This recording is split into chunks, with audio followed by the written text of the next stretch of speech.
Tahun 2012, di negara bagian West Virginia, Amerika Serikat, terdapat sebuah kota kecil bernama Star City. Kota ini begitu mungil, dengan jumlah penduduk hanya sekitar 1.800 orang. Semua orang hampir saling mengenal, suasana akrab dan damai seolah membuat siapapun percaya bahwa di tempat ini, kejahatan tidak pernah punya kesempatan untuk masuk. Di sepanjang jalan, rumah-rumah berdiri sederhana, anak-anak bermain di halaman, dan orang dewasa menyapa ramah satu sama lain. Keamanan adalah kebanggaan terbesar kota kecil ini, sebuah surga bagi mereka yang mencari ketenangan. Di tengah suasana damai itu, hiduplah seorang gadis remaja bernama Skyler. Usianya baru 16 tahun, namun semangatnya meluap-luap, penuh harapan akan masa depan. Skyler bukan hanya seorang siswi berprestasi di sekolah menengah, tetapi juga gadis yang dikenal baik hati, peduli pada sesama, dan selalu berusaha membantu orang lain. Mimpinya sederhana namun mulia, ia ingin menjadi seorang pengacara yang membela orang-orang lemah dan menegakkan keadilan. Teman-temannya melihat Skyler sebagai sosok yang cerdas, tulus, dan penuh senyum, seorang remaja yang memiliki masa depan cerah. Skyler lahir pada 10 Februari 1996 dari keluarga sederhana namun penuh kasih. Ayahnya, David, bekerja di sebuah pabrik pengepakan sepatu, sementara ibunya, Mary, adalah seorang asisten administrasi di laboratorium medis. Skyler adalah anak tunggal, sehingga seluruh cinta dan harapan orang tuanya tertumpah padanya. Mereka membesarkannya dengan penuh perhatian, mengajarinya arti kerja keras, kesetiaan, dan keberanian menghadapi kesulitan hidup. Bagi David dan Mary, Skyler adalah permata berharga yang tak tergantikan. Namun, dunia Skyler tidak hanya berputar di sekitar keluarga. Sejak kecil, ia memiliki sahabat yang sangat dekat bernama Eddie. Mereka bertemu saat berusia 8 tahun, dan sejak itu tak terpisahkan. Eddie sering datang ke rumah Skyler, bahkan orang tua Skyler memperlakukan Eddie hampir seperti anak sendiri. Meski latar belakang Eddie lebih sulit, orang tuanya bercerai dan kehidupannya pas-pasan, kehadirannya di keluarga Skyler membuat hubungan mereka seperti saudara kandung. Ikatan persahabatan itu adalah pilar penting dalam hidup Skyler, sumber kebahagiaan dan kenyamanan. Ketika mereka masuk sekolah menengah atas, lingkaran pertemanan itu bertambah satu orang lagi, Rachel. Gadis seumuran mereka, penuh energi dan cepat akrab, membuat trio ini menjadi 3 sekawan yang selalu terlihat bersama. Dari kelas, kafetaria, hingga kegiatan luar sekolah, wajah mereka selalu berdampingan. Di media sosial, unggahan foto kebersamaan mereka memperlihatkan tawa, pelukan, dan kenangan yang seolah tak akan pernah pudar. Orang-orang di sekitar mereka percaya, ikatan itu akan bertahan selamanya. Namun, siapa sangka, di balik persahabatan yang tampak indah itu, perlahan-lahan mulai tumbuh retakan kecil, hal-hal sepele yang nyaris tak terlihat, namun kelak akan berubah menjadi jurang mengerikan. Malam tanggal 5 Juli 2012, suasana di rumah keluarga Nese terlihat biasa saja. Skyler baru saja pulang bekerja dari restoran cepat saji di dekat rumahnya.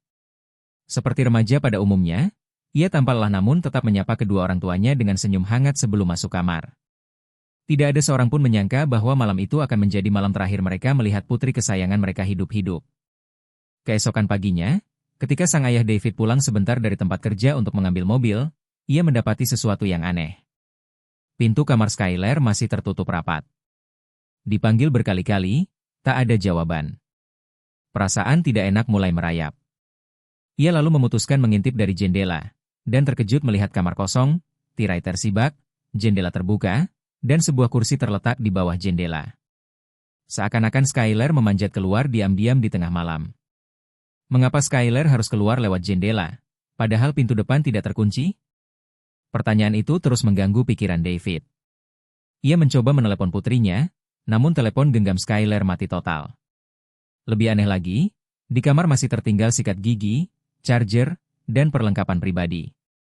Semua itu menandakan bahwa ia tidak berniat pergi jauh, mungkin hanya keluar sebentar.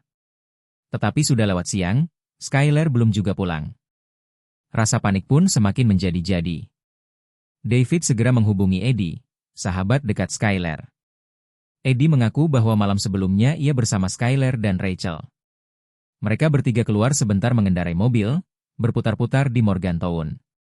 Menurut Eddie, sekitar pukul 11 malam, mereka sudah kembali ke kota. Skyler meminta diturunkan di dekat rumahnya, lalu berjalan pulang sendiri. Sejak itu, Eddie bersumpah tidak tahu menahu lagi tentang Skyler. Kesaksian Eddie sempat menenangkan keluarga. Mereka percaya, mungkin Skyler hanya iseng kabur sebentar. Tetapi kecurigaan baru muncul saat polisi memeriksa kamera pengawas apartemen di sekitar. Rekaman menunjukkan bahwa sekitar pukul 00.30 dini hari, 1 jam lebih lambat dari keterangan Eddie, Skyler tampak masuk ke sebuah mobil berwarna terang yang berhenti tak jauh dari rumah. Setelah itu, mobil melaju dan menghilang ke dalam kegelapan malam. Pertanyaan pun bermunculan. Mengapa Eddie berkata Skyler sudah diturunkan pukul 11 malam, padahal kamera merekam pukul 00.30? Siapa pengemudi mobil misterius itu? Apakah Skyler pergi secara sukarela, atau ada sesuatu yang dipaksakan? Bagi orang tua Skyler, waktu berjalan begitu lambat. Setiap menit tanpa kabar adalah siksaan batin. Mereka mulai membayangkan kemungkinan terburuk, putri mereka yang berusia 16 tahun, hilang tanpa jejak, di sebuah kota kecil yang seharusnya aman. Hari itu, bayangan ketenangan Star City seolah runtuh. Dari rumah ke rumah, dari jalan besar hingga lorong sempit, semua orang mulai bergumam, kemana perginya Skyler? Setelah menyadari bahwa Skyler benar-benar hilang, keluarga Nese segera menghubungi polisi. Namun, respons awal dari pihak berwenang tidak sesuai harapan. Polisi beranggapan bahwa Skyler mungkin hanya kabur dari rumah untuk beberapa hari, sesuatu yang dianggap wajar bagi remaja seusianya. Karena itu, mereka tidak mengaktifkan Amber Alert, sistem peringatan darurat nasional di Amerika yang biasanya dipakai untuk mencari anak hilang atau korban penculikan. Bagi orang tuanya, keputusan itu adalah pukulan telak. Mereka mengenal putrinya lebih dari siapapun. Skyler bukan tipe gadis yang nekat meninggalkan rumah tanpa memberi kabar.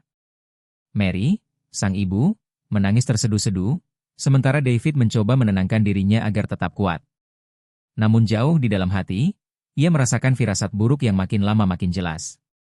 Tidak mau menyerah, keluarga Nese mengambil langkah sendiri. Mereka mencetak ratusan selebaran anak hilang dengan wajah Skyler yang penuh senyum, lalu menyebarkannya ke seluruh sudut kota. Setiap tiang listrik, papan pengumuman, hingga dinding toko dipenuhi poster yang sama. Have you seen this girl? Mereka juga menawarkan hadiah $10.000 bagi siapa saja yang bisa memberikan informasi keberadaan Skyler. Komunitas lokal pun bergerak.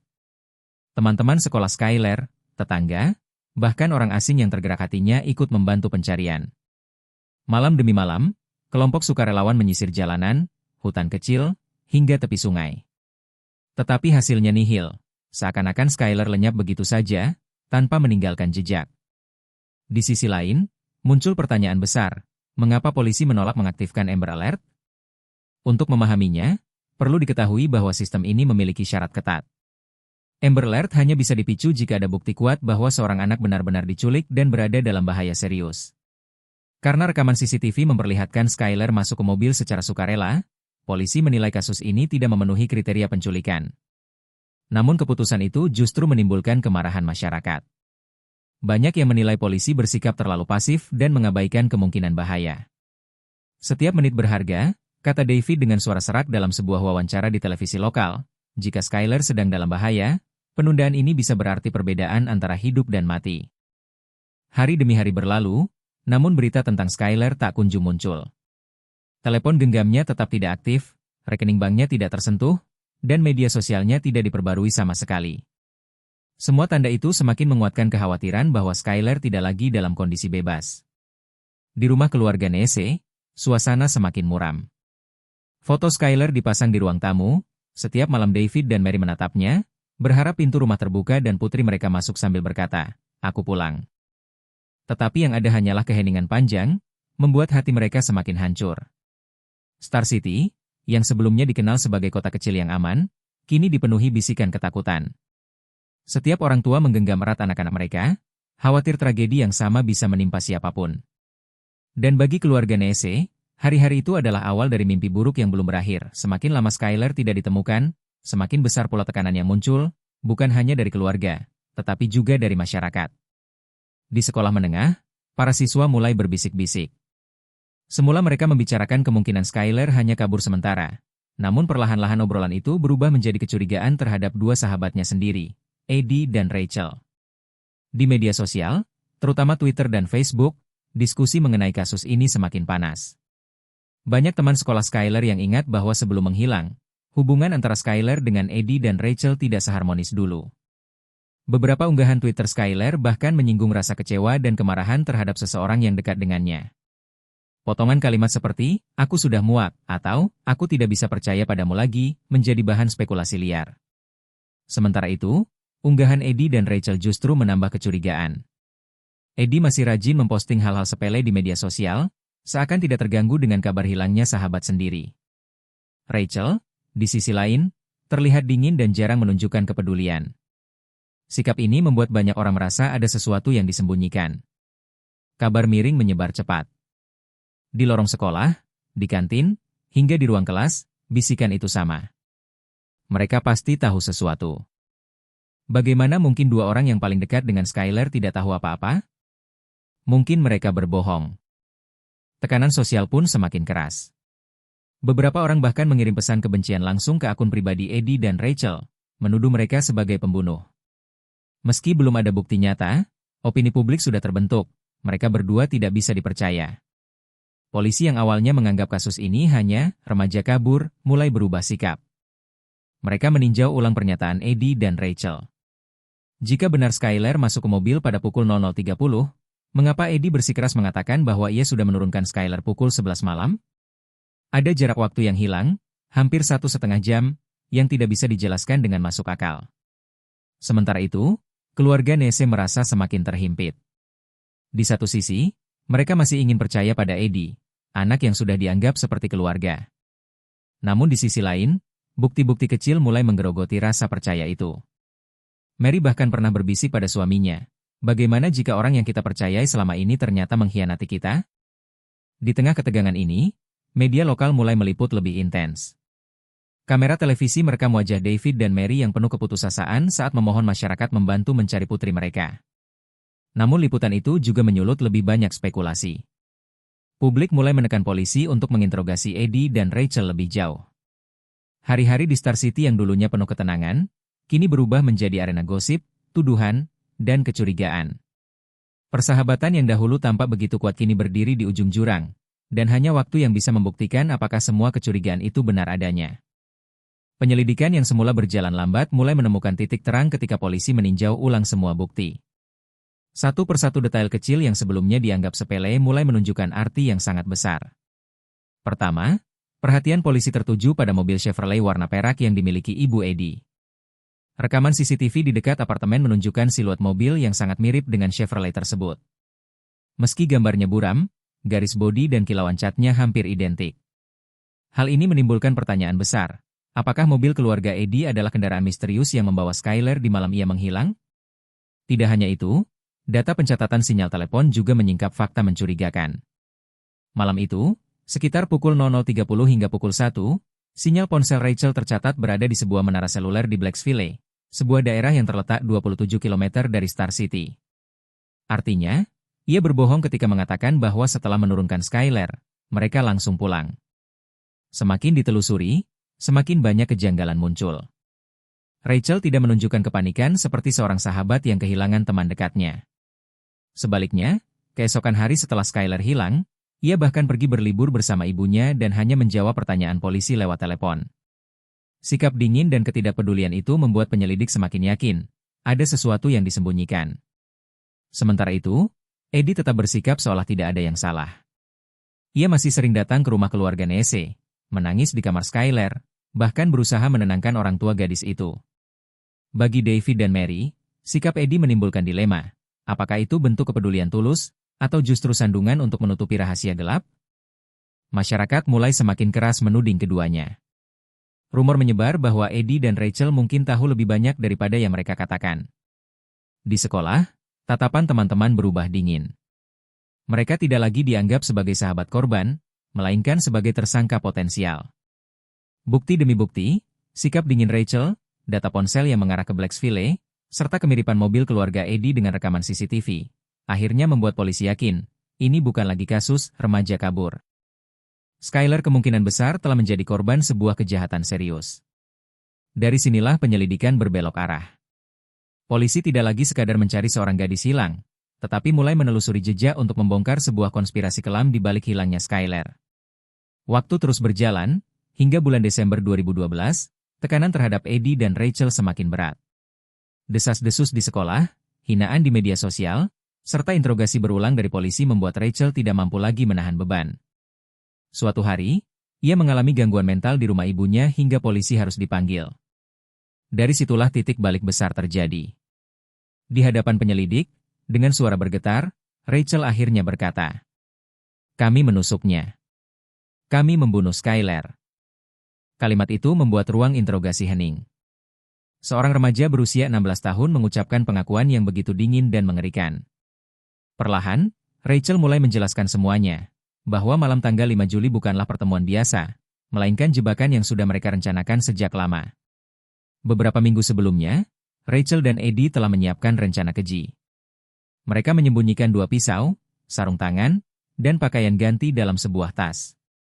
Bahkan mereka juga membawa sekop, seolah sudah siap untuk mengubur sesuatu. Malam itu, mereka menjemput Skyler, berpura-pura ingin bersenang-senang bersama seperti biasanya. Setelah tiba di sebuah daerah terpencil dekat Blacksville, ketiganya turun dari mobil. Mereka duduk, bercanda sebentar, dan menghisap rokok ganja. Skyler sama sekali tidak menyadari bahwa sahabat-sahabatnya sendiri menyimpan niat jahat. Hingga pada satu momen, ketika Skyler hendak kembali ke mobil untuk mengambil pemantik, Eddie memberi aba-aba. 1, 2, 3. Serentak, Eddie dan Rachel menghunus pisau dari balik jaket. Mereka menusuk Skyler berkali-kali. Gadis itu terkejut, berusaha melawan, namun tubuh kecilnya tak sanggup menghadapi 2 orang sekaligus. Lebih dari 50 tusukan mengakhiri hidupnya. Menurut pengakuan Rachel, sebelum napas terakhir, Skyler masih sempat bertanya dengan suara lirih. "Kenapa? Kenapa kalian melakukan ini?" Jawaban Rachel begitu dingin. "Karena kami tidak suka lagi padamu." Tanpa alasan logis, tanpa pertengkaran besar, hanya karena rasa tidak suka, 2 remaja tega menghabisi sahabat yang selama ini tumbuh bersama mereka. Setelah itu, mereka mencoba mengubur jenazah Skyler, tetapi tanah terlalu keras. Akhirnya tubuh Skyler hanya ditutup dengan ranting dan batu sebelum mereka kembali ke mobil. Dalam perjalanan pulang, mereka membuang pisau, pakaian berlumuran darah, dan barang-barang lain ke berbagai tempat agar tidak terlacak. Pengakuan Rachel membuat polisi merinding. Bagaimana mungkin 2 remaja perempuan bisa merencanakan dan melakukan tindakan sekejam itu? Kasus ini seketika berubah menjadi salah satu tragedi paling mengerikan di West Virginia, memunculkan perdebatan tentang psikologi remaja, bahaya emosi yang tak terkendali, serta pengaruh lingkungan pertemanan yang beracun. Kini, misteri hilangnya Skyler mulai terkuak. Tetapi cerita ini belum berakhir, karena polisi masih harus menemukan tubuh korban dan mengumpulkan bukti yang cukup kuat untuk menjerat pelaku. Setelah pengakuan mengejutkan Rachel, polisi segera bergerak. Mereka meminta Rachel menunjukkan lokasi tempat Skyler dibunuh. Namun saat itu, sudah bulan Januari 2013, lebih dari 6 bulan sejak tragedi malam Juli. Hutan di dekat Blacksville kini tertutup salju tebal, membuat pencarian sangat sulit. Meski begitu, tim penyelidik terus berusaha. Pada 16 Januari 2013, pencarian akhirnya membuahkan hasil. Di bawah sebuah pohon besar, mereka menemukan sisa-sisa tubuh manusia yang telah membusuk parah, sebagian tertutup daun dan ranting. Hati para petugas langsung tercekat. Seperti yang ditakutkan, itu adalah Skyler. Untuk memastikan, tim forensik menggunakan catatan gigi dari dokter gigi Skyler. 2 bulan kemudian, pada 13 Maret 2013, hasil resmi diumumkan. Jenazah yang ditemukan memang benar milik Skyler Nese. Kabar itu menghantam keluarga Nese seperti palu godam.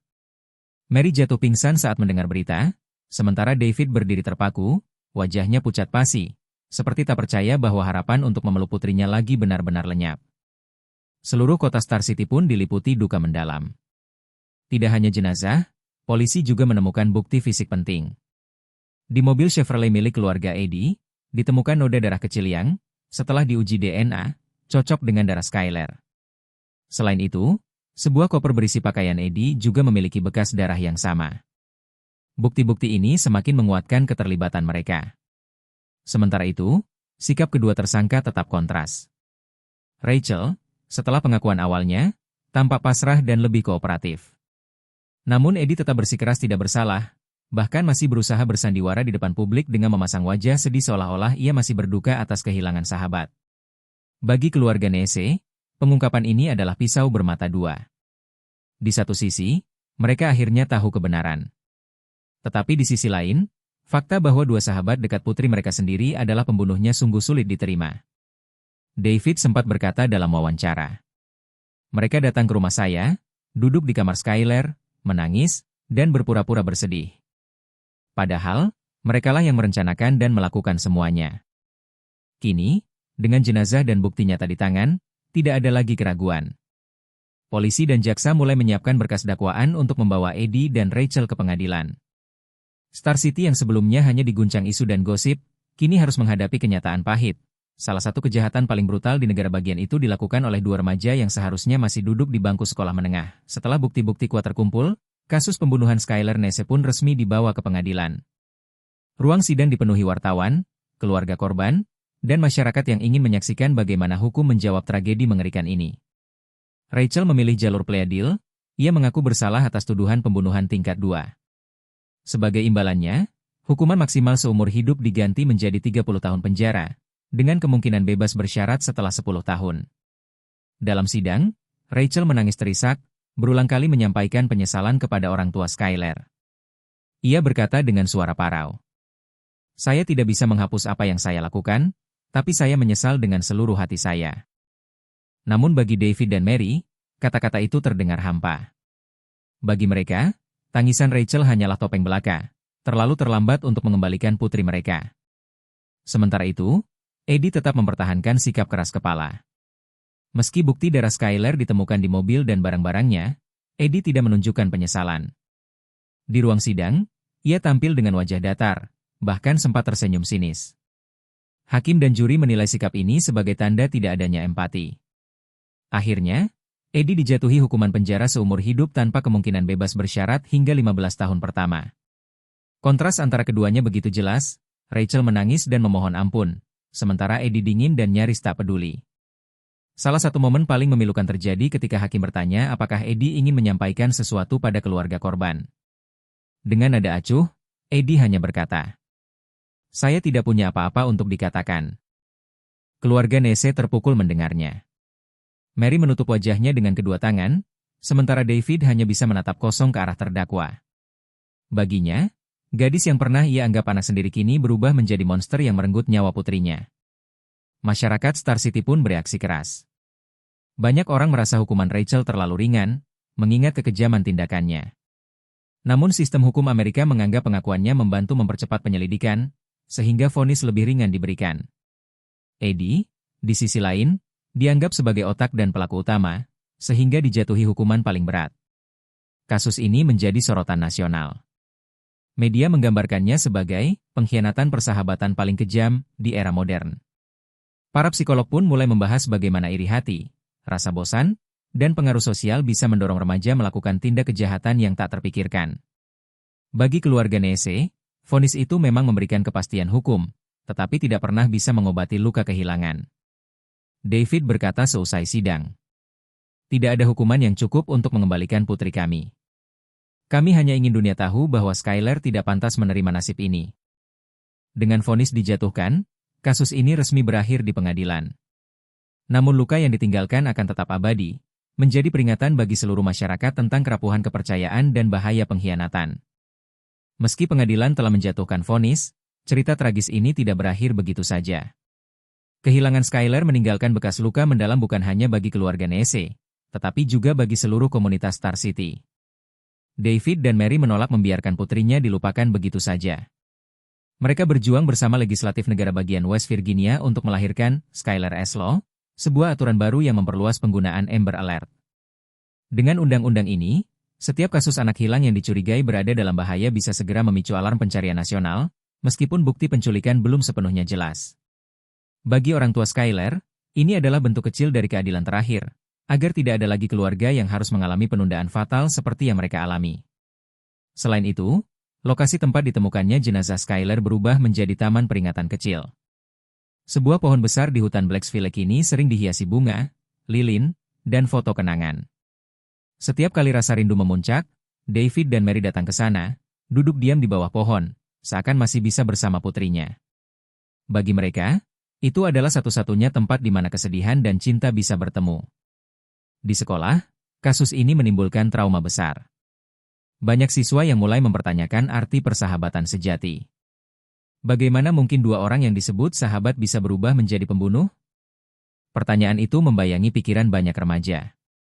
Guru dan konselor sekolah pun akhirnya mengadakan program khusus tentang pendidikan emosi, manajemen konflik, dan pentingnya komunikasi yang sehat. Dampak kasus ini juga meluas ke ranah akademis dan psikologi. Para peneliti menyoroti bagaimana kecemburuan, rasa bosan, dan pengaruh kelompok sebaya bisa mendorong remaja melakukan kekerasan ekstrim. Psikolog anak menekankan bahwa remaja membutuhkan bimbingan lebih dari sekadar nilai akademis. Mereka perlu diajarkan cara mengelola rasa iri, marah, dan kecewa tanpa melukai orang lain. Waktu terus berjalan, namun bayang-bayang Skyler tetap hadir. Setiap kali Rachel mengajukan permohonan bebas bersyarat, keluarga Nese selalu hadir untuk menentangnya. Bagi mereka, 10 tahun penjara tidak sebanding dengan kehidupan putri mereka yang direnggut secara kejam. Dukungan publik juga deras, puluhan ribu tanda tangan terkumpul menolak pembebasan Rachel lebih awal. Dari tragedi ini, tersisa satu pesan yang menggema. Kepercayaan adalah hal rapuh. Sekali dihancurkan, luka yang ditinggalkan bisa bertahan selamanya.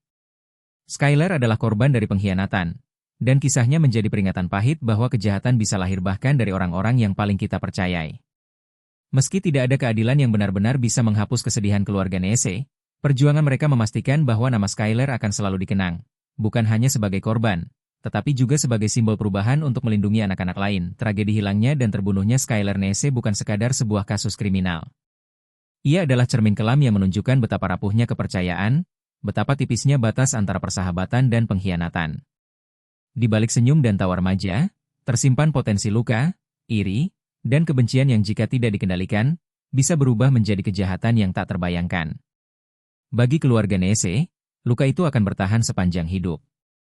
Namun dari penderitaan mereka, lahirlah perubahan nyata, sebuah undang-undang baru, sebuah taman peringatan, dan kesadaran masyarakat bahwa setiap detik dalam kasus anak hilang begitu berharga.